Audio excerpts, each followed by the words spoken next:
Welcome to the first in a series of Fortuna webinars to plan your road to business school. My name is Matt Simmons. I'm one of the co-founders of Fortuna Admissions.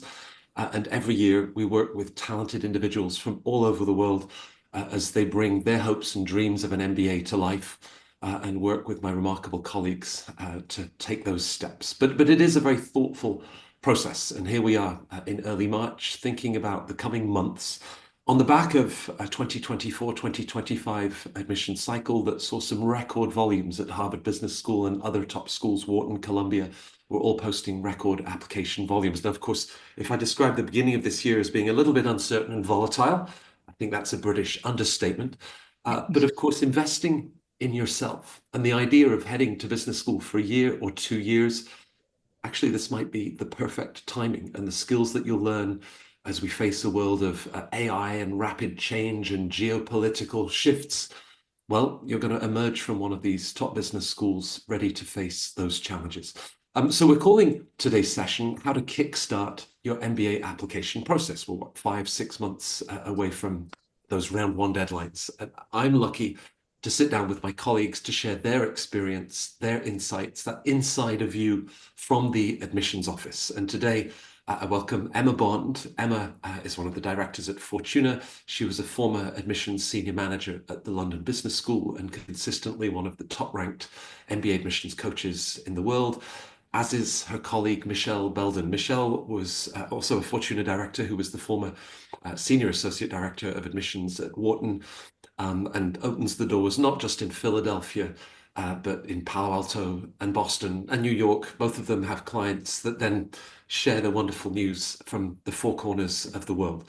That's part of a Fortuna team. I love to describe them as the dream team. I think we have now over 50 members of the team that, as you can see, have this insider admissions background, whether from those top M7 schools or INSEAD, London Business School, and other top schools in the US and in Europe.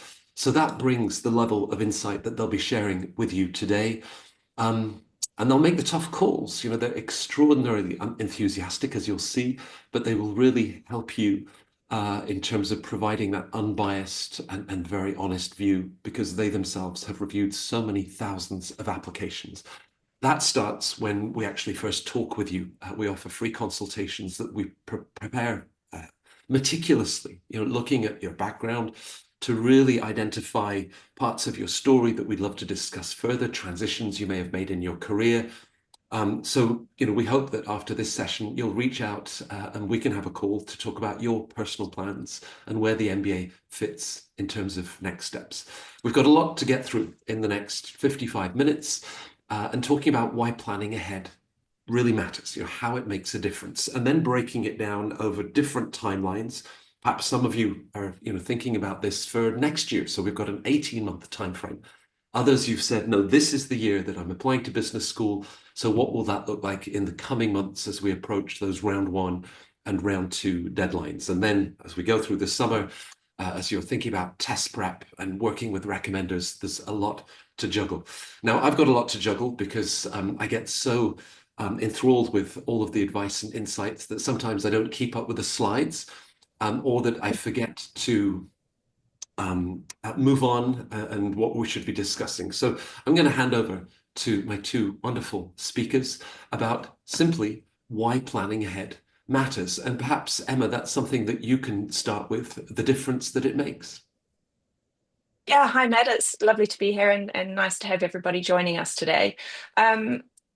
Planning ahead is critical for the MBA application process. I think if you look at any of the top schools, any of the schools globally, the admissions process gets, I hesitate to say more complicated, but it's an in-depth approach that people need to take to make sure that they are putting their best foot forward for business school. So it's a process that can include essays, it includes recommendations, it includes making sure that your CV is up to date, doing outreach to your schools, making sure that you are sort of being noticed, being heard, showing up, that you've been to sessions, whether it's online. A lot of people like to travel and visit.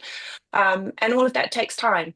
So it takes a period of self-reflection on your part. It takes then back and forth in terms of liaising with the schools. If you have decided to sign on and work with a coach, earlier is better to allow them to understand your story, learn about your journey, and then position you and help you with strategy in terms of how you're going to show up before the admissions committee. So it's not something that we recommend leaving to the last minute. To anybody who is on this call today, who's either looking for entry next year or entry this August, September, you are at a good place in terms of allowing yourself enough lead time to get things moving.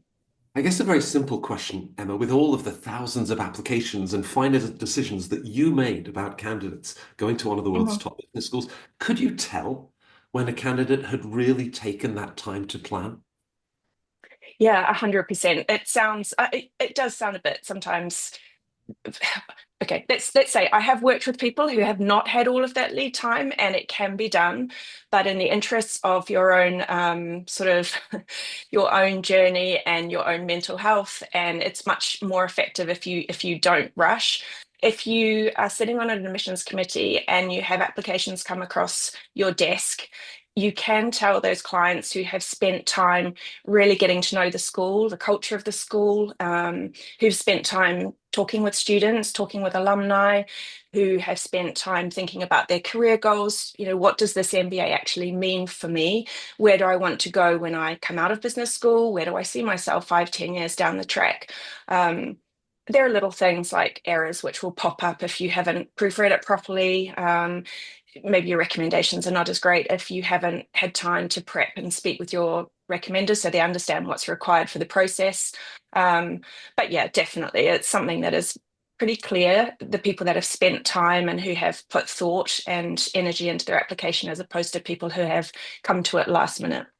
Right, Michelle, you yourself have had an amazing career that includes Wharton. Obviously, there was an NFL team in there as well. And often, in life, we get caught up with studying hard. We have those early years of our career, and then you apply to business school, and there's this rare opportunity to step back Yeah. and embrace, to really think about perhaps who you are, what you want. I mean, we talk about enjoying applying to business school. So is that part of planning ahead? Oh, absolutely. And it goes with Emma's, can we tell if people have been a little rushed?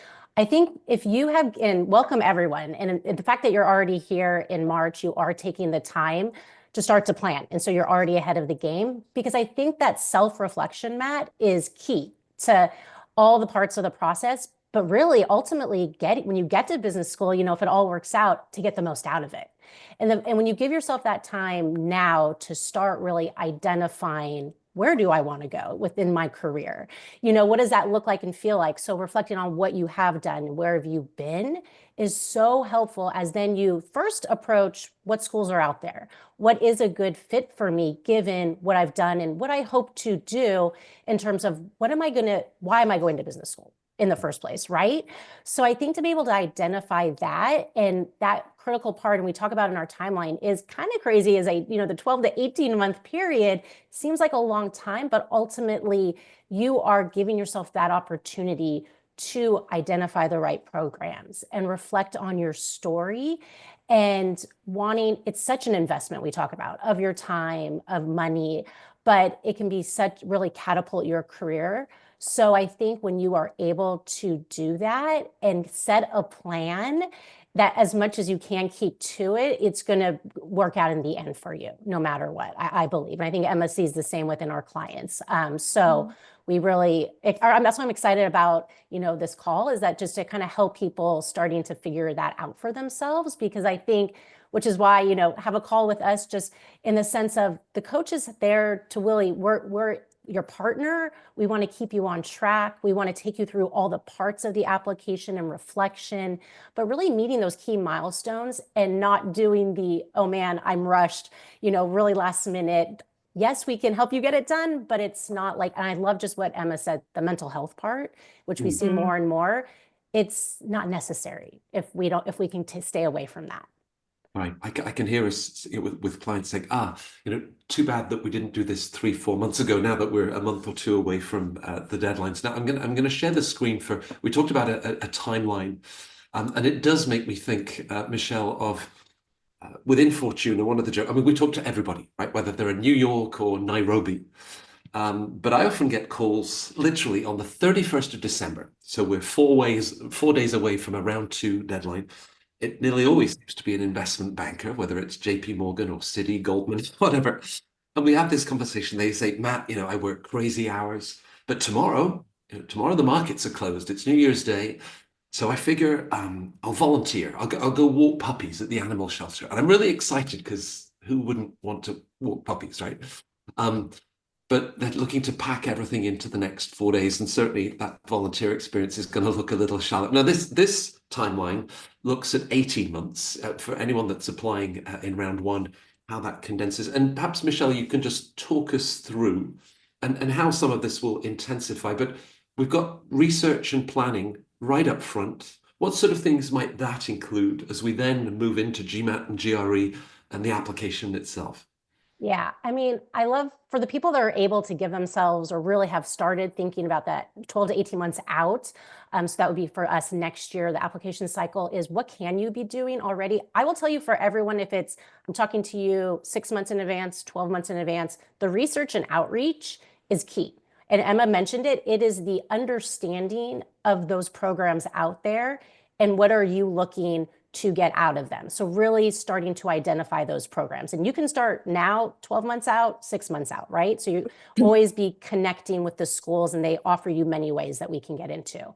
As well as the other piece which I recommended is the reflection and the starting to understand what are my career aspirations. So really trying to think, and maybe I tell my clients, like, go start reading job roles and responsibilities. And is this a job that you'd want after business school? And what does that entail? So like you said, Matt, like what can you start doing 4 days in advance? You can't start walking the puppies, but a year in advance, maybe my extracurriculars and leadership could be strengthened a little bit within my, my profile. And that is something I can work on way in advance and starting to identify those gaps, right? Another component is your recommenders, and already starting to think about who could potentially write my letters of recommendation and cultivating those relationships and really understanding, these people could really, and Emma again mentioned it, the strength of your letters of recommendation is a key component. And if you are identifying and starting to build those relationships early, you're already on your way to helping successfully build and strengthen your candidacy.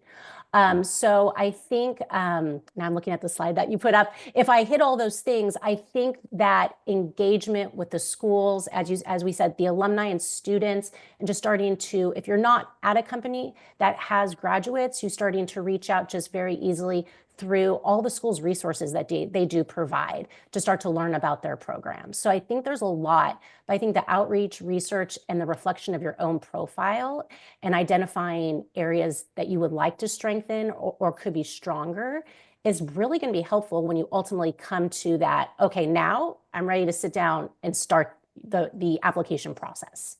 Right. And in terms of that outreach, Emma, I mean, we've often said, for Harvard and for Stanford, this is not a popularity contest. It's not because you spoke to 37 Harvard MBAs before I mean, that would be lots of very interesting conversations, no doubt.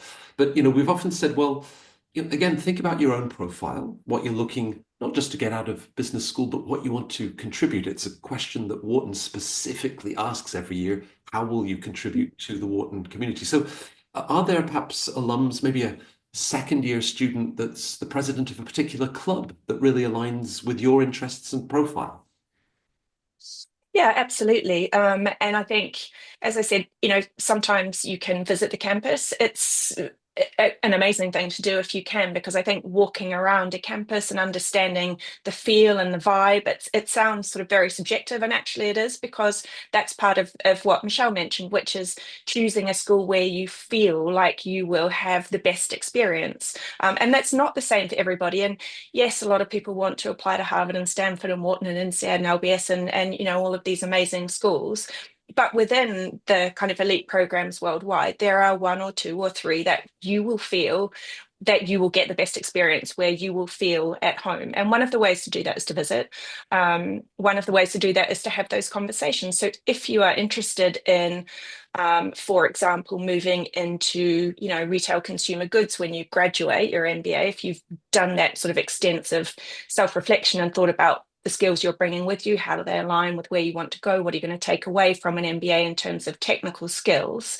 Having a conversation with the president of the relevant club at a particular school can help you understand, for starters, what that program will offer you in terms of faculty and electives. And yes, you can and should look at school websites and read the collateral and everything, but actually those in-depth conversations will give you a much better insight into sort of the value add of a particular school. And of course, what that means is that when you start looking at essays, etc., a little bit further down the line, you have proper sort of word of mouth information that you can share, not in terms of name dropping necessarily, but in terms of just understanding the offering of the school, the program, and your fit for that. So it is really important. And I mentioned on-school campus visits, but with technology, there's no excuse nowadays for not connecting with people. You can cold connect sometimes, that can be tricky, but obviously at Fortuna, we have a nice now, over the years, a big database of alums. So we connect our clients with people who have been through the program or who are currently on the program that you're interested in. So, reach out to your networks, talk to people who are at the school now, who've been to the school, who are further up your organization, and join those online webinars, coffee chats, all the things that the schools now make available. And just one more thing on that is it's important because most of the schools now have very sophisticated CRM systems. So they will track the number of contact points that you have made during your journey. Now, both of you are too modest, so I'll say it. We have over 1,000 5-star reviews. You mentioned this database over the years with Fortuna and all clients that are now at these great. It's a great resource. Before we move on from the 18-month period, Michelle, I just wanted to go back to the idea of profile building. 2 or 3 days ago, we published the latest in a series. We've been doing this before. It's a deep dive into the incoming classes at Stanford, Harvard, and Wharton. And we've just published the one for Stanford, and it's the class of 2023, 2024. And then we'll be doing Wharton and Harvard. And they're fascinating. One of the things that you pick out, we've actually identified where everybody studied and even what they studied, econ or computer science. But then in that career trajectory, early stage career, a lot at McKinsey maybe applied a year younger than their peers in Big Four or in financial services. Tech tends to be all over the place. But something that I often see in financial services is perhaps the investment banker, where year 3 looks a lot like year 2. And this is often where they make a shift, whether it's to private equity, whether it's to the Obama Foundation, that was one of them. Maybe they're starting their own venture. Now that's something to anticipate, because presumably if you make a career move 12 to 18 months out versus just 6 months out, you then get the chance to hit the ground in that new position, and that will really come through in what you can share in your subsequent applications. Absolutely. I actually worked with a client this past year, round 1, and he had that moment in his career. It's like, do I take the leap from consulting, so not banking, but similar, right? They have their paths, and do that before I apply to business school. It was definitely on his map. Or do I, do the additional year consulting, the externship, whatever it is. And it's, again, this is when I talk to clients, when we talk to them very early, I stay true to yourself. And there is a planning to what would be best when I apply to business school, but also why do you want to make that jump? Is it something that you think you really might be interested in? Then it's worth it, right? And at the end, he did make the jump. It was so worth it for him. That was very successful. But because, like you said, he had that just additional experience. And even if it's connected, if it's in baking, but you go and do a little bit of a pivot, you're gaining new skills and new responsibilities. And you can speak to that in your application. But I still think it continues to give you clarity on what you do ultimately, why you're going to really attend business school and what you want to hone in on. And then how that really, again, for your career aspirations is going to help you take that step out after 2 years, right? So I think, but this is the giving yourself that time. And when you are at that 2-year point, is now the right time, right? Like, do I jump and do something else? But what opportunities are there for you? And if it's a great opportunity, maybe it only lasts the 12 months, but is it going to give you those opportunities? And who also more responsibilities, new avenues to get more knowledge base in. It is helpful, but these are things that we have our client or potential clients talk to us about, and they are good questions to ask yourself. And again, if you're giving yourself this time in our timeline, it's that reflection of what am I going to be gaining from that move? Or does it make more sense, especially I have lots of consultants as clients. I'm staying within my place. I've done my time. If it's the 2 years, the 3 years. And then the real question is, how do I stand out within that bucket? But it's again, how did you use that time when you were within that role? So it's really being thoughtful. Maybe that's the word, right? Like as you are, and being truthful to yourself when you are making choices, right? So I like the business school is in your journey and on your plan, but what is going to make you, I say, happy at the end of the day in the sense of growth? Yeah. Now, using our time wisely, perhaps Emma, taking care of the GMAT or the GRE in our last year of college, that would have been great. We're in that mindset, and certainly we're not working 75, 80 hours a week and wondering where do we fit this in. But it is a key component. Perhaps you can place the standardized tests within the broader application and your studies and other areas of academic achievement, but why you're trying to get ahead of the curve in your planning on these tests. Sure, and it's the GMAT/GRE, the tests are something that clients come to us every year, and yes, sometimes we have people who have nailed it a couple of years ago when they finished university, which is great, or people who've managed to juggle it while they are working, which is also great. But every year there are people who are still, they come to us now and they're still trying to get through that test and that hurdle as many people see it. So I guess the place to start is why that test is important. Most of the schools, almost all the schools that we work with, certainly the top schools, do still require you to submit a GMAT or a GRE score for application purposes. It is a benchmark test which enables admissions committees to measure you against other candidates who are applying to business school alongside you.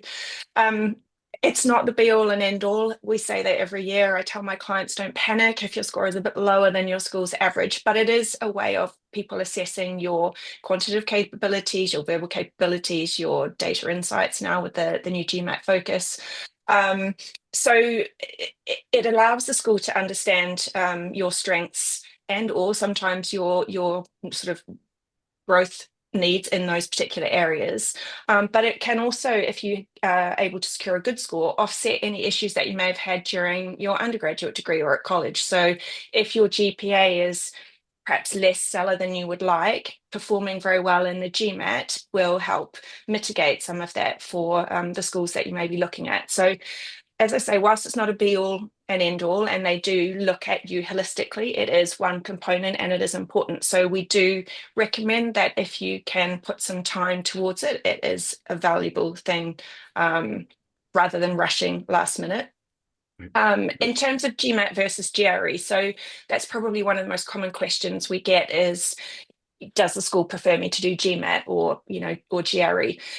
Usually now schools are quite agnostic about this. So most schools will accept either test. Sometimes if you are moving into a specific or looking to move into a specific role post MBA, it might be better to do one or the other. So in terms of what Michelle said about looking at roles and responsibilities, things that you want to do when you graduate, sometimes it can be worth finding out if you have a particular target company. Maybe they will prefer the GMAT, for example. So there's a sort of general rule of thumb that if you are stronger in the quant, maybe GMAT might suit you better. Likewise, if you are better in verbal, maybe GRE might suit you better. But I generally tend to suggest that people do a diagnostic test to see where their strengths really do lie. And then, of course, study. So everybody has different ways of learning for the GMAT. Some people are happy self-studying, they're very disciplined, they can come home from a long day at work, they can sit down and they'll say, right, I'll do 2 or 3 hours this evening. Or a lot of people actually do it before work, so they're fresh. But there are a ton of courses online now. There are also tutors around.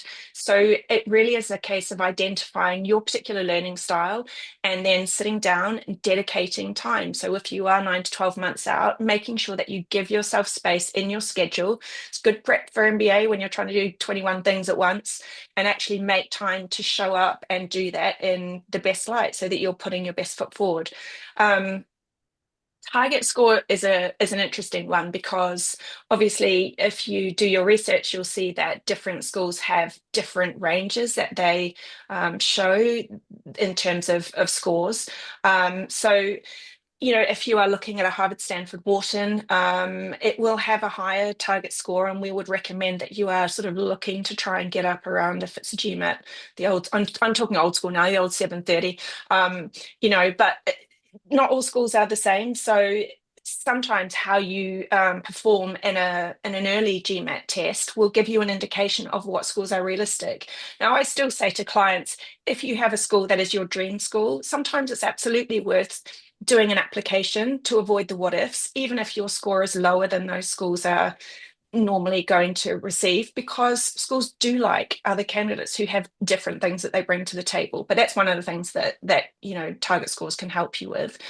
Book a test date, because it helps you prepare and know what you're aiming for. Otherwise, it can become one of those things, how long is a piece of string, and you can keep studying and keep studying, and you think, I'm not quite ready, I'm going to give it another month. But the reason that we recommend setting a date also is that it's quite rare, and Michelle will probably back me up on this, for a client to nail the GMAT or GRE first time around. So even with the best will in the world, and even with lots of study, sometimes people find that when they hit the test, maybe the nerves take over, or maybe timing can be a thing for a lot of people. So they get into it, and all that sort of careful preparation they've done doesn't necessarily transition into the perfect score. So what are we in? We're in March. If you have been prepping and doing your homework on the GMAT and working hard for the GRE, maybe think about booking a test score sort of in April. And then if it doesn't go quite as well as you want, or you're thinking, actually, I've got a bit more in the tank, I can lift my score, that's going to be valuable for my application, you have time to book another test and try again sort of after the 4-week period or whatever it is that you're allowed to do it. So yeah, we recommend starting early, giving yourself time and not panicking. A lot of people do really, I would say, freak out slightly, to use a colloquial expression, about these tests, and they are important, but just taking time and being methodical and going through and getting yourself up to speed can make a big difference. Now, Michelle, when you and Judith and other Fortuna colleagues were working in the admissions office at Wharton, you know, 8,000 applications coming in for 850 places, it must have been tempting to say, hey, let's just look at the GMAT scores, and anyone below the score, you know, we'll just move this pile over here. But it doesn't work that way, right? No, not at all. Never, ever. Absolutely not. And Emma said it so well. I mean, it is one component. It's definitely in the academic bucket, along with your undergrad university, you know, the school you went to, you know, what did you major in? How well did you do? They look at your transcript. They take all of it into consideration, and overall, holistically, all the components of an application. The easiest thing, though, when I was at Wharton, is the rigor of the program is we would never want to bring someone in and set them up for failure. So if we really, you know, really reflected on the test score and undergrad, and we just didn't see that quantitative, you know, abilities that would handle the rigor, that would be, we wouldn't want to do that to anyone, right? So that's why giving yourself the opportunity, and again, especially when you're out of university for a couple of years, it's hard to get back in that test mode, which is, to Matt's point, if anyone is still in college, take it now. It's good for 5 years, because you're just in that mode of studying. But to get back into it, it is more difficult. I mean, Emma and I have talked to lots of people and worked with them. You know, everyone, again, studies differently, approaches it, has the nerves about it, etc. Giving yourself enough time is the test is, like, as I've learned over the last 10 plus years at Fortuna, get it done early and get it off your plate. Like if you're watching with us today and you're even applying this fall, for this next cycle, start today. Give yourself, look at the calendar, set that test date. you want it, and you're definitely going to take it more than once. Absolutely. Even if you get that great score, which rarely happens, but I think it's just you're going to want to take it more than once and giving yourself the time to study. And we've talked to our friends at Target Test Prep and all the great places out there, and we've had the discussions. And again, as the tests have changed now, etc., the more people can give themselves time to study, the better prepared. And going back to the admissions office, they aren't just going to cut you by that test score, but it is a component, especially at the very, very selective schools. The more you can strengthen your candidacy, the better. But I will tell you, to go back to Emma's point, I am all about, depending on where your score is at, you're working with us. I don't want anyone to look back and say woulda, coulda, shoulda. If you feel like this school is really, let's give it a shot, great. Sometimes that's not the school they work on with us, because that is the real reach school. So they work with us on a school that maybe is more of, right, a likely school, a target school. But at the same time, you never know. It is, again, a holistic review approach in admissions. But give yourself, put your best foot forward. And the biggest thing about planning is the test itself. Such a consistent theme is helping our clients to shine and to present their best selves, test scores as well. Yeah. Is there also then, Emma, that the added possibility that a solid or strong test score also factors into discussions around scholarships or fellowships? Yeah, it can do. It's one of the components that a scholarships committee will look at. It depends on the award. So some of them are needs-based, but a lot are still merit-based. And if you have applied to a bunch of good schools, and if you're juggling multiple offers, like lots of our clients are, a scholarship can be the difference between a big loan and a debt, or coming out without that, or without as much debt. So being able to put your best foot forward in terms of test score can make a real difference when a committee is weighing that up. And I'm thinking, actually, I had a wonderful client this year. She's off to Wharton. So she did the GMAT, and she had a good score. She had a really good score. It was in line with what we would have hoped for her. And then she came back and she was like, I think I'm going to do it again. And I said, well, that's fine, you can do it again. Do you have time? Is it going to weigh too heavily with work and with the rest of your application materials? And she said, no, I really want to do it again because I was really nervous and I didn't feel like I performed quite how I should. And so what I said to her is, well, you've got the score already. You've got a good score to apply. So anything else is just a bonus. It's just icing on the cake. And I think once she took that pressure off herself, she went in, she performed, and she did really well. And she bumped her score up by quite a substantial amount. And she's off to Wharton with a healthy scholarship. So it can make a difference, certainly in that respect. Yeah, great. Well, so now we're going to move to the stage of perhaps many of our viewers that are looking to apply this year.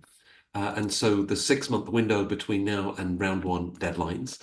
But before we go jumping into essays about what matters most to you and why and how you're going to contribute to the Wharton community, a lot of reflection and introspection, Michelle, to start to bring those different messages and thinking about how you're using each of the different parts of the puzzle that's in the application. So talk us through 6 months out and how you can be using your time.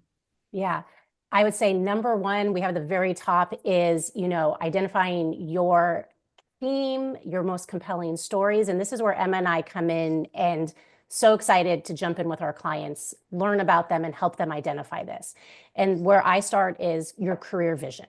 So as I had talked about before, now you're at the point you're like, okay, I need to put that down on paper. I need to have, how am I positioning myself, and, making sure I'm highlighting my key attributes, my strongest stories that I can bring to this application now, right? So that is the number one first thing to do before you're jumping into the essays, right? The other components that you want to also start looking at are, I would go next to actually the letters of recommendation. Now you need to definitely identify, most of the schools are 2 letters of recommendation. So who are those people? Asking them early, getting it on their to-do list, and then really helping guide them through the process. And that's what we work with our clients on as well, providing them bullet points, let me remind you of, again, where I've excelled, my key performances, where I've stepped up, my additional responsibilities, et cetera, right? And really putting them on the right track. As we've mentioned before, it's a key component of the application. So doing that early as well, and just, again, especially if it's, let's say, look at round one. If you're all with us today, summer, people get busy, they go on holiday. So again, if the deadline's early September, that you are, asking them, discussing this with them coming April, May, and just, really having a plan with them, what's going to work best for them as well. And the next thing would be to really identify, and what is your plan now with your school selection? So if you're looking at round one, how many schools do you think you can handle to submit an application for? How many schools are on your list?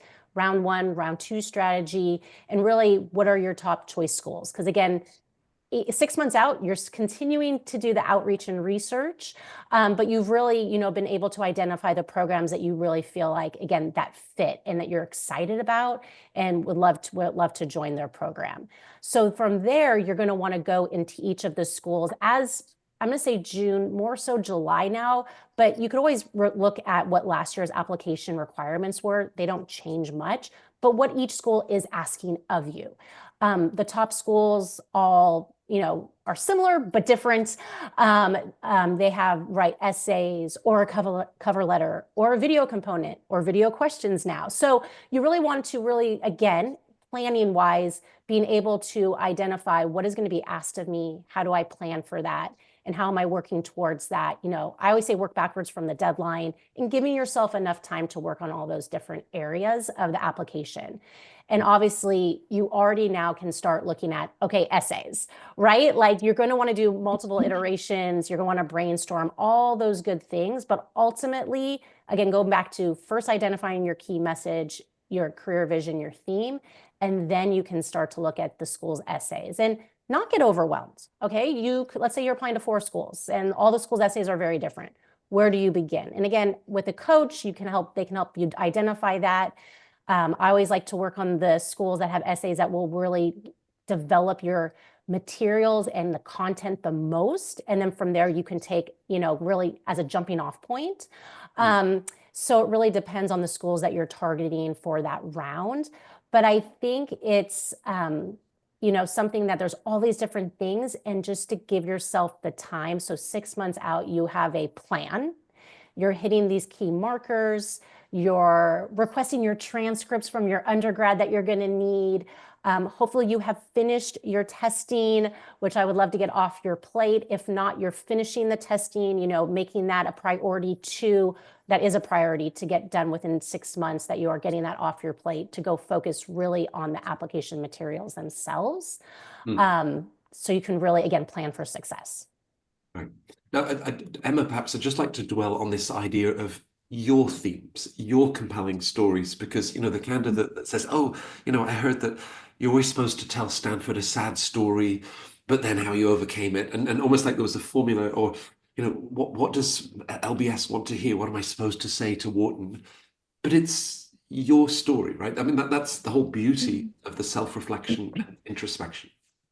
Yeah, absolutely. And that's one of the first things we work on with clients is we ask them to do a strategy questionnaire when they work with us, which is so important as a coach in learning sort of about you as a person. So not just what your CV tells us, which is great. You've had an amazing academic career and a great professional career, but who you are as a person. So we ask deeper questions like what are your sort of core values? What do you see as your strengths and weaknesses? Further down the track, do they align with what your recommenders may see as your strengths and weaknesses? But we try and understand you as a person, as a holistic being, rather than just a work thing, because I think sometimes people underestimate how much actually the schools want to know about you outside of the fact that you are an MBB consultant or you work for an iBanking firm or your sort of career path. And so what's really important to us is that you come through as your authentic self. I think it's something Michelle mentioned before about who you are as a person, what your particular journey has been to this point, and then as you go through the MBA and into your career going into the future, what that looks like for you.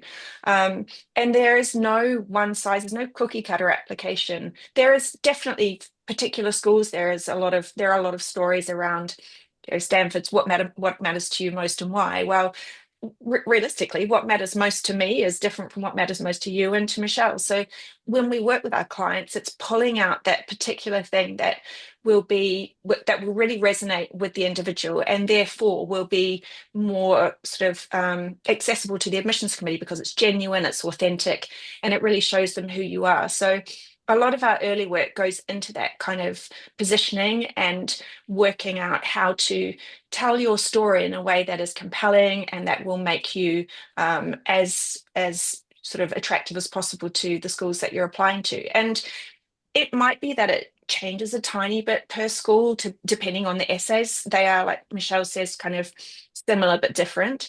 So sometimes that needs tweaking and it needs to be re-angled or reoriented slightly for a particular school. But over all of that, your sort of values and who you are and what you've done and what matters to you, and what makes you you, is something we try to come through throughout the application, not just the essays, but the start to finish application.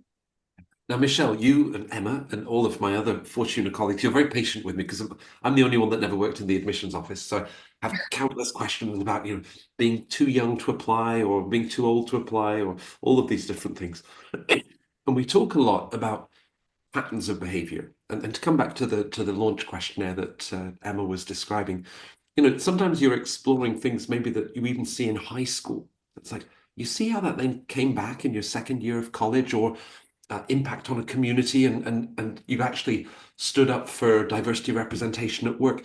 You love to be able to connect those dots because patterns presumably are a very strong way of reinforcing that characteristic. Yeah, absolutely. I love that Emma brought it up because it is all about telling your story, but it's the both professional, but really the personal, which is why I also love our strategy questionnaire to get to know my clients. It's really those personal qualities that we get to learn about that they might not think, they wouldn't even be like, oh, that's something I should talk about, or this story. But to go to your point, Matt, it's what's been important to you? I always say, where have you spent your extra time? Or if I look at your undergrad, which is a great starting point of how did you engage with your university community? It could have been a job. It doesn't matter, but it's like, let me get to know you and what gets you excited. What drives you? What are you interested in? If it has nothing to do with your professional aspirations, that's okay. We want them to get to know all of you. And that's my biggest goal for my clients is I want you to look at this application before you push submit and be like, yep, that's who Michelle is, and that's what I care about. That's all you can do, right? But that's our goal. And so first, as a coach, we want you, again, that's identifying your own strengths, but also we help you kind of pull those aspects out that you might not think about that will connect. And to be as honest and authentic, that's all you do. There is no right story. It's like, we want to understand what your story is. And again, if it's I'll go back to the walking the dogs. I've had that one. It's like, that's where you spend your extra time. I'm an iBanker. I only have an hour a month, like whatever it is. It could actually be investing in time at work with extra, opportunities, because again, the job is quite demanding. They understand that. We understand that. It's like, how have you done that? How have you either engaged a new group of people in thought? It could be a book club. It's like, but who are you, right? That's at the end of the day. And going back to, I think it was Matt, like Wharton, like, it's not only what are you getting from these business schools, they want to understand almost all these top schools. What will you be bringing to them, both in the classroom and within their community? The engagement is key. And I also look at it as not just a 2-year investment, depending on the program, but also it's a lifelong commitment, engagement, and learning. Wharton definitely promotes this. And therefore, going back to just connection with the school, it's what will you do while you're there and what do you want to get out of it and contribute, but also afterwards, right? As an alum. I've had clients talk about being an alum in essays for Booth, I can remember, for Wharton. And it's interesting because I think they've talked to enough people. They understand that investment and that's important to them. And we don't want to maybe say it. Some people just want to say network. I just want to gain the network. I'm like, okay, we get that you're going to get that, but what does that really mean to you? And what does that look like and feel like? So going back just to what you've done and picking those key themes, Matt, and like bringing them, all together and connecting the dots, and they don't have to be a straight line, but it's helping us understand your motivations and your passions, what problems you want to help solve. And that's what's going to get reading your application, the admissions committee, be like, ooh, this is someone I definitely can see contributing, being a great fit for our program and thriving, right, at the end of the day. Yeah. Well, we're getting closer, and these webinars are watched by thousands of people. Perhaps the animal shelters of the world are going to get lots of volunteers to walk those. Oh, I hope so. Let's bring it down. So I guess we'd be moving into June, July, ahead of round one deadlines, at least, Emma.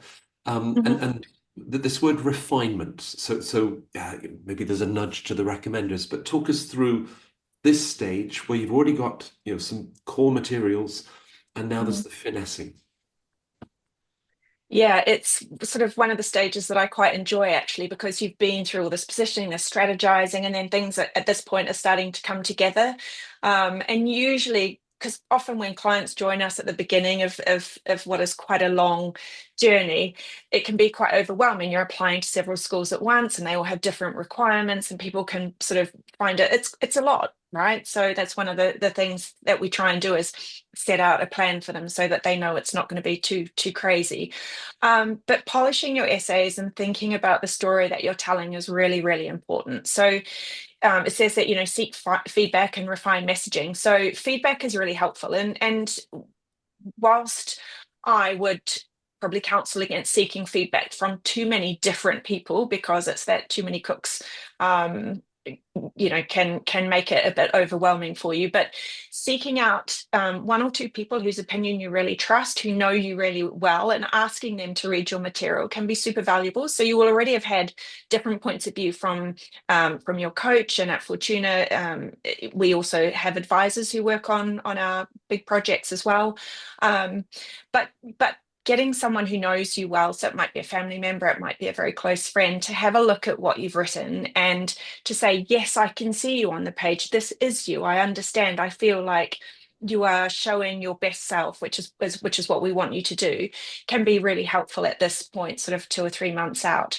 I also like my clients to take a step back. So you will have most of your sort of essay material ready or nearly ready at this point, but actually putting it away for a few days and going in and focusing on something else can be really valuable, because then you can come back in with a fresh set of eyes yourself and look at it and say, okay, is this kind of aligning with the other parts of my application, with what I've got in my resume, with what I've discussed with my recommenders? And so you start to get an idea of the picture, the big picture that you are presenting to the AdCom when you're going to submit. Application forms and short answers. This is something that every year I tell people about well in advance. So just doing the essay is not the application. And it made me laugh when you were talking about people who come to you 4 days out, because somebody will look at a school that has one essay, for example. Let's take Oxford, and go, oh, it's got a 250-word essay or personal statement or whatever. That's fine. I can rip that out in a day or two.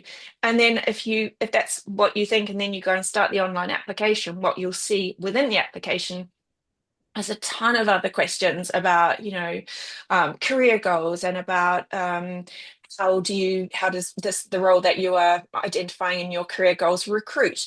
What are the skills that you bring to the table? What's your plan B? So all schools have got what we call short answer questions, I say hidden, or it's sort of incorporated into the application form. So it's really important that you don't leave the application till the last minute, because going online, opening it up, double checking that all the essays are the same, and making sure that you have appropriately given time and sort of due process to the different factors that are incorporated in it is really, really important. So LBS, for example, has a 100-word question on international experience. It has a 300-word question on friends and family and the discussions that you've had with them. It has a 300-word question on alumni and students you've spoken to. It has a 300-word question on extracurriculars. That is in addition to the 3 official essays. So if you are just coming to it at the last minute and you see that there, then that can be a bit of a surprise that you probably don't want sort of closer to the application deadline. Video questions, I think, was the other thing that was on the slide. That's a new component. Well, I say new, it's not really new, is it? I think I was reading the other day that NCAD first brought that in about 2016, 17. But most schools over the last 10 years have introduced, or many schools have introduced, some form of video component to their application. So that may be at the point of application, so the point of submission, or it may be when you're invited to interview, depends across schools. But it is something that should not be underestimated. It's a way of, as Michelle mentioned about engagement, it's a way of understanding that you are a person who will not just kind of sit back and not engage with what's going on, but has the energy and the enthusiasm and the personality to fit with the school, to be someone who'll be able to be confident putting up your hand in the classroom and sort of sharing your opinions in what can be a very vibrant and, a room that's full of busy, bright, talented people. So getting prepped for that, taking time, making sure that you feel comfortable with that format. Schools that use Carer Talent will often allow you to go on and practice. So again, that's not something you want to be coming to the day before the application when you've got everything else kind of coming in at once. So lots of little things to look at 2 or 3 months out. But yeah, just taking time to take a step back. That's probably my biggest recommendation for that sort of timescale. Yeah, and I think obviously we have very close ties to the schools. The idea that we'll be seeing more video components as the schools continue to reflect what they want to understand in a candidate. Michelle, I don't know if you remember, I've been in this industry so long, I can remember when UPS and FedEx would make a fortune from people that needed that next day delivery to make it to Philadelphia before 5 p.m. We don't have that, but as we move to that last month, and I'd like to sort of pick up on something that Emma had said, having people around you, it's great, colleagues at work, and you said, well, I work at Bain or McKinsey, there are lots of people that have been to the schools I'm applying to. They all feel that they want to share something, but it almost ends up, you get paralyzed by committee. That, there are 12 different people that all say, well, I would have done this and this. And I think that's actually where your voice is very important, to kind of cut through, say, well, that's helpful, but actually that would be great in the interview. And give them a sense of strategy and moving forward before there are too many voices involved. Yeah, I think definitely the word strategy is key to here's our plan. Because I actually totally agree with Emma with I call it a final-ish version. We feel really good about it. Let's step away from it. And then get the fresh eyes is key. Sometimes at that point, if they wanted, I would say, again, 1 to 2 people, I actually never bring it up, but once in a while I have like a good friend of someone, and I'm like, absolutely, that's fine, X, Y, and Z. But I think it's just that then you can come back to it in any fine tuning, I call it, that you want to do, because at the end of the day, that little component that says submit early, we don't have UPS, but at the same time, there can be glitches in the system. No one wants the stress. I at least would love 24 hours. If not 48 hours, you've pushed submit, you are good to go, right? Like you don't wait till the last minute. And that really, it comes with the strategy and the planning for that final review. So we look at the calendar, the deadline is next Monday. Let's get on a call on Wednesday, go through everything. You feel great. I've reviewed everything. You are the final review and you feel good about pushing submit, right? And it's the proofreading, that little, again, when we were in the admissions office, those small mistakes, at the end of the day, one small, it's not going to kill you, right? Someone finds something, they come scared to me. I'm like, it's not the end all or be all. But at the same time, you've given yourself the time to go back and really, that's when you might want the fresh set of eyes for yourself, but maybe one friend does do a proofread for you. Just like, with the resume itself, just, you've read it so many times. You want one other look over. And then it's just the final, my GMAT or GRE scores have arrived, my transcript, I've uploaded, my recommenders, making sure that they've kept, they've submitted or know that the deadline is Wednesday, or maybe you told them it was Tuesday, because that's okay, to make sure, they also get a little leeway, but really, just to all those nerves that come and the final, oh my gosh, like there are some people that want to continue to edit and proof. And that's when I think I come in. I'm like, obviously anything you want to continue to do, but it looks great, right? Like, and I think you've done all you can do at this point. You can only do so many iterations, and it's the That's why I think if you don't go all the way up to a deadline, people feel better that if the deadline's Friday, they're planning to submit on Wednesday at least, and they have done everything leading up to that there are no, as it says, costly mistakes, right? So it all can be done. I want to bring back something that you just said in terms of it looks great. Viewers, what you should understand, when Michelle says it looks great, when Emma says it looks great, Caroline, Judith, so many of my, I mean, they were making the final decisions on applications, and this ability to really, see with all of these different pieces of the application puzzle to the individual that emerges, that authentic story. So when they tell you it looks great, you can really trust that. I think that's an incredibly valuable and important moment. Along the way, you've been shepherding them and guiding them, challenging them, pushing them. And there are some common pitfalls to avoid, Emma. We were going to try to summarize a few, and then we've got some great questions that are coming in, and we'll address them in the final moments. But just here are some of the common pitfalls. Talk us through some of these and how they've come about. Okay, so I think we've pretty much covered starting too late. So rushed applications lead to weaker results. Don't leave it till the last minute. There is always more to do than you expect. I think that's just, don't underestimate that there is a lot involved in applying to an MBA program. It is not just an essay and a CV. It's more than that. And taking time to really understand yourself, understand the school, gives you a much greater chance of success. Similarly with test prep, I mean, I talked about that before, it always takes longer than you think, so give yourself time for that. One I wanted to talk about a little bit is generic essays. So, I mean, we have a number of other webinars and we talk a lot about the essays and how important they are. One thing I wanted to sort of bring up was AI. The rise of AI and how that's being incorporated into applications. The one thing I would say is that these MBA essays, regardless of school, regardless of topic, they need to be personal and specific to you. And one of the big worries about AI is if you are somebody who thinks that's fine, I'm just going to throw this topic into an AI generator and see what it spits out for me, the chances are it is not going to be personalized enough to convince an admissions committee that you should be offered a place on the program. So occasionally when I'm working with clients, we have really close relationships. They can go over many, many months.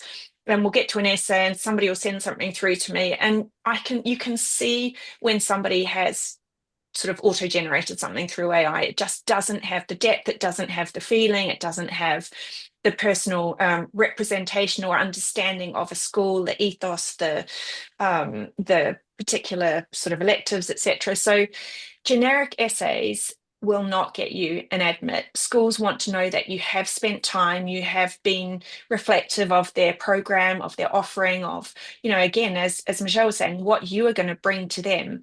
So I think really ensuring that you don't go down that route and that you take time to properly think about, write and structure and deliver a really compelling individualized essay is super important. Choosing recommenders who truly know you. So we often get asked whether whether a candidate should choose somebody who's sort of higher up an organization. So the CEO, I think they've agreed to write a recommendation for me. I think it'd be really important. Usually somebody who is applying to an MBA is at a level in their career, unless they're working for a startup or a very small organization, the CEO is far removed from what you are doing on a day-to-day basis.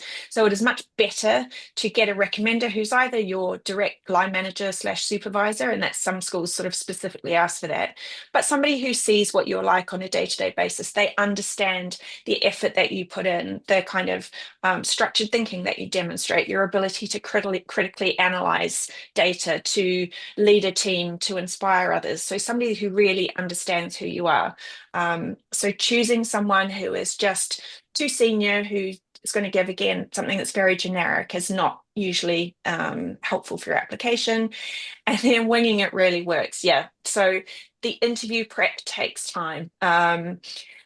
All the schools that we work with, I'm trying to think if there's any that that don't require an interview at some point in the process, very, very few, require you to have an interview, whether it's with an alum, with a student, with a faculty member, with admissions, and taking time to really go through your application again and again, sort of look at the type of questions you're going to be asked. Is it a competency question? Are you going to use the STAR format?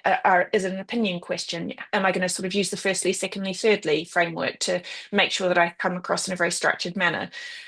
Taking time to practice with your coach if you're working with us, or sometimes with a friend or a partner who can give you feedback. Record yourself, see how you come across when you're asked a question.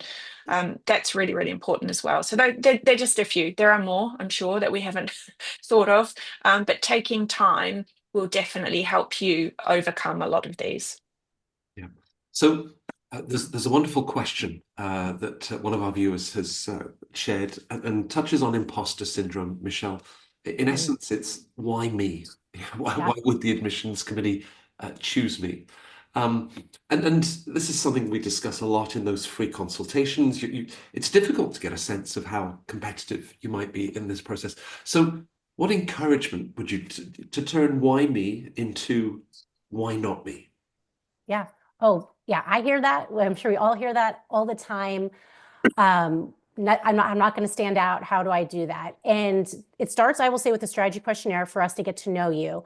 And I think I can speak of it for Emma, as I talked about our partnership, but we're your biggest cheerleaders, and we are going to help you find those things again and see those aspects that you might not see. And again, you don't need the sad story. You don't, right? You don't, that's not what's going to get you there. It's, again, really being able to honestly reflect. This goes back to that. What have you done? What has been important to you? What have been your setbacks? Again, being honest. Struggles undergrad, with a job, with a coworker. If we go to interview prep, like we talk about those aspects, right? But I think the imposter, I get it, right? These top schools, everyone's amazing. I know this person or that person. I'm like, okay, well, all we can do is focus on you. Tell me about you. And I'm going to help you shine.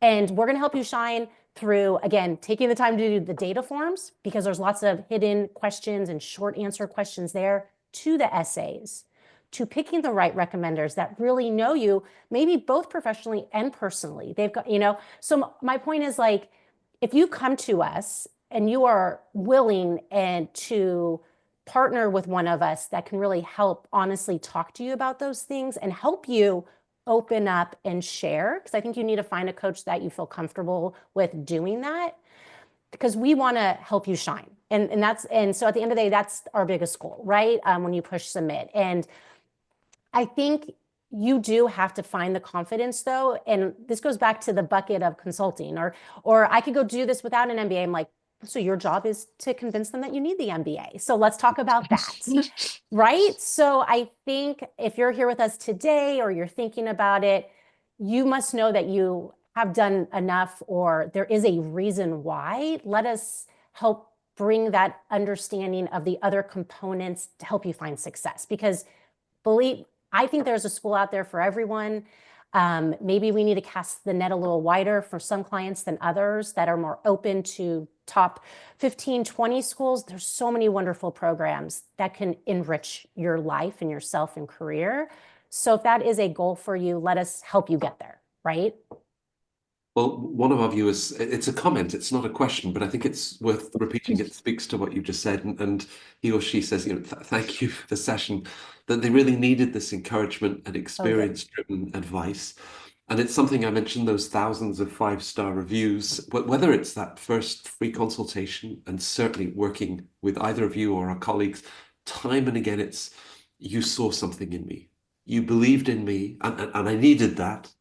To then be able to confidently share this story and shine. So, I mean, you said it perfectly. Also, the strategy questionnaire, one of our viewers wonders if they could fill that out just for the structured thinking that it implies. It's great. They're perhaps a less traditional student profile. And yes, just simple answer. You can work on that. The process, it's not something that we send you on a Wednesday afternoon and expect you to get it back Thursday morning. I mean, I'm sure you both encourage your clients to really take the time, Yeah. turn off the Netflix series and really think deeply. Yeah. Emma, I mean, it is an incredibly enriching and worthwhile experience.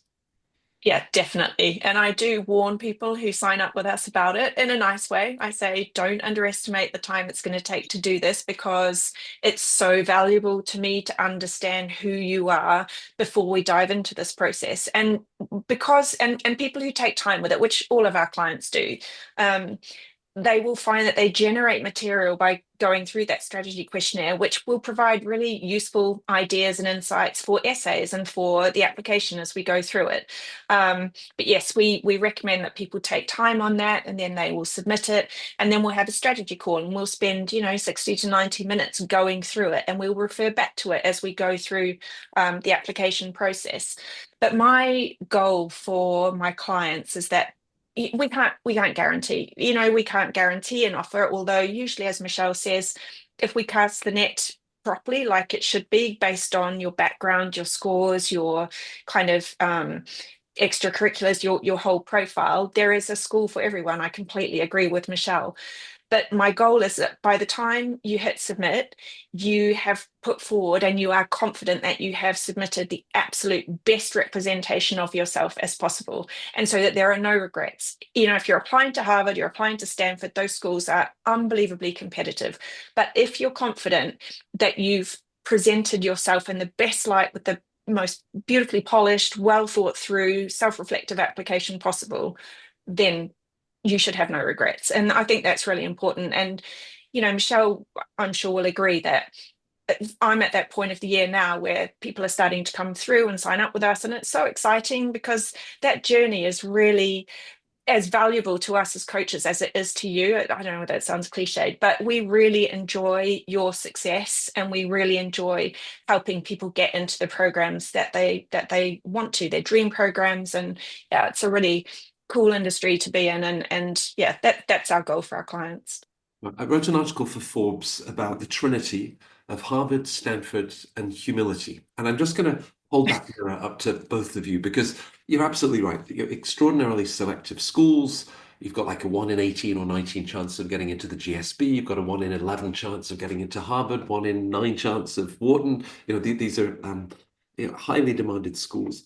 And yet your clients, you're multiplying the chances of getting into these schools by 4, 5 times. I mean, we were looking at some of the data, and I don't think you've had clients, not just last year, but in the years and years gone by, all of them have got into target schools that they had. So well, humility for the extraordinary work that you do, which enables me to frame the final question in terms of, well, if all this applied to round 2 and early January deadlines of 2026, is there an ideal cutoff time to work with Fortuna?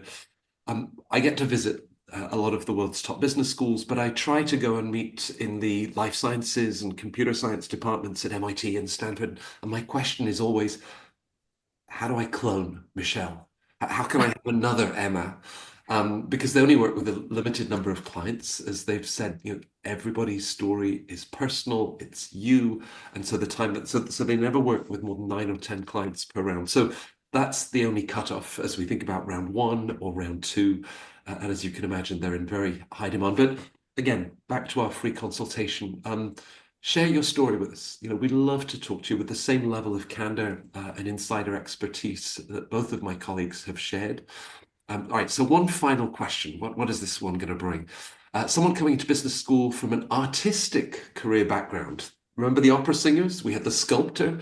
What is the best way to handle the issue of explaining lower pre-MBA compensation when your application is being compared to high-earning iBankers and consultants? Okay, now that's a great question for both of you. You've had those creative types and you've seen their careers take off. What would you say? I'll jump in quickly with that. And I love working with people who come from different backgrounds, because business schools see bankers and consultants and people from pharma and, like say, life sciences, everything. They see a lot of those applications, but people who come in from different backgrounds bring a different value add to the classroom. And admissions committees are actually often on the lookout for people like that.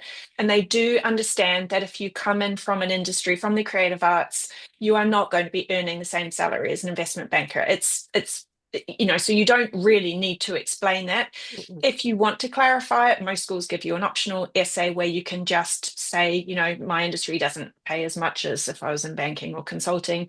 But mostly admissions committees are very well aware of that, and they really will value that different perspective, the different value add that you can bring to the classroom. So yeah, I love working with people who come from creative backgrounds. And that could even include Seattle football teams, right, Michelle? Yeah, totally. I mean, I ditto to what Emma said. I get so excited about the non-traditional clients that we get to work with, and agree that I don't think you even need to discuss it.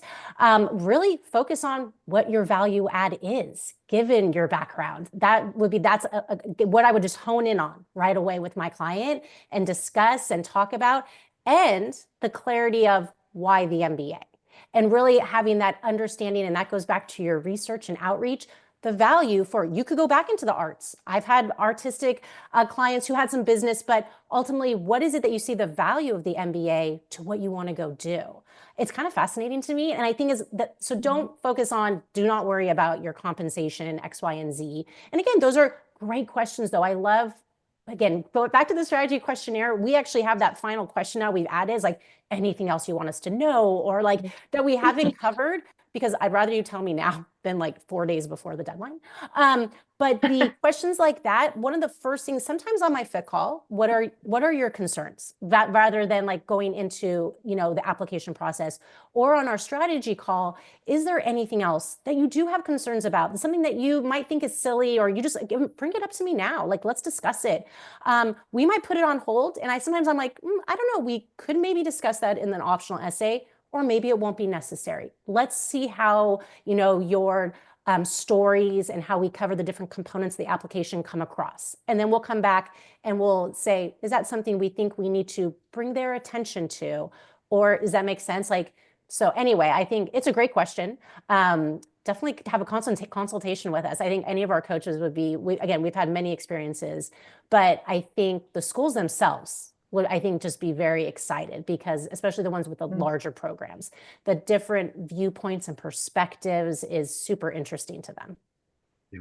Well, you mentioned the free consultation, and just as a final note, our first ever Fortuna client, 15 years ago, a San Francisco 49ers cheerleader.